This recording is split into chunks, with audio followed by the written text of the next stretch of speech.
Congress BRS పార్టీలది విడదీయరాని బంధమన్నారు బీజేపీ స్టేట్ చీఫ్ రామచంద్రరావు. ఓటుకు నోటు కేసులో రేవంత్ ను కేసీఆర్ కాపాడుతున్నారని తెలిపారు. ఇప్పుడు కాళేశ్వరం కేసులో కేసీఆర్ ను రేవంత్ రెడ్డి రక్షిస్తున్నారని విమర్శించారు. కాళేశ్వరంలో 1,00,000 కోట్లు అవినీతి చేసిన కంపెనీకి మూసీ ప్రాజెక్టును అప్పజెబుతున్నారని చెప్పారు. కాళేశ్వరం కేసులో బీఆర్ఎస్ నేతలను అరెస్ట్ చేస్తేనే కాంగ్రెస్ ను ప్రజలు విశ్వసిస్తారన్నారు రామచంద్రరావు.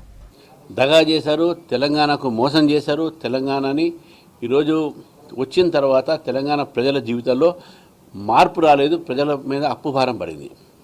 ఇప్పుడు కేసీఆర్ గారు మాట్లాడుతూ మోటార్లకు మీటర్ పెడితే మేము అడ్డుకున్నామంట, 30 కోట్లు ఆపినామంట, 12 లక్షల కోట్లు మీ యొక్క హయాంలో మేము ఇచ్చినాం. చర్చకు సిద్ధమా? నేను రేవంత్ రెడ్డి గారు అడుగుతున్నా, ఈ 2.5 కోట్లు 1,00,000 కోట్లు మేము ఇచ్చినాం, చర్చకు సిద్ధమా? ఇద్దరితో చర్చకు సిద్ధం ఉన్నా నేను. ఈ అబద్ధాల మాటలు మాట్లాడి మళ్ళీ తెలంగాణ ప్రజలు చెవిలో పువ్వు పెట్టే ప్రయత్నం చేస్తాను. నేను మోటార్లు పెట్టేది మీరు ఇద్దరు కలిసి తెలంగాణకు మోటార్ పెట్టి మొత్తం లాగేసుకుంటారు, గుంజేసుకుంటారు. Your sucking Telangana. తెలంగాణ పీల్చుకుంటారు మీరు. ఒకరు పీల్చారు ఆల్రెడీ, ఇంకొకరు పీల్చుకుంటున్నారు.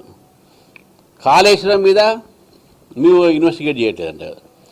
అరే కాళేశ్వరం ఇచ్చింది ఎక్కడ? మీరు ఇచ్చిందే మేడిగడ్డ, తర్వాత సుందల, ఇవి 2-3 బ్యారెళ్ళు ఇచ్చేసి దీన్ని ఎంక్వైరీ చేయమని ఎందుకు చేస్తారంటే వాళ్ళు కూడా దాదాపు ఇక్కడ నేషనల్ డ్యామ్ సేఫ్టీ అథారిటీ వాళ్ళు మేము ఆ రోజు డిమాండ్ చేస్తే వాళ్ళు వచ్చి ఇక్కడ ఎంక్వైరీ చేస్తే ఇక్కడ ఆ కట్టడాల మీద జరిగినటువంటి ఒక అవకతవకల మీద, నాణ్యత మీద మేము మాట్లాడినాం.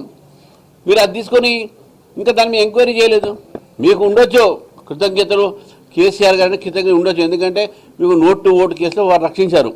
ఇప్పుడు మీరు వారిని రక్షించే ప్రయత్నం చేస్తున్నారు కాళేశ్వరంలో. దయచేసి తెలంగాణ ప్రజలతో మీరు ఆడుకోకండి.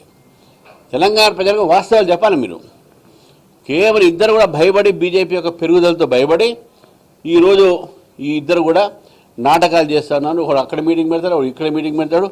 ఆ మీటింగ్లో పస ఉండదు, ఏముండదు.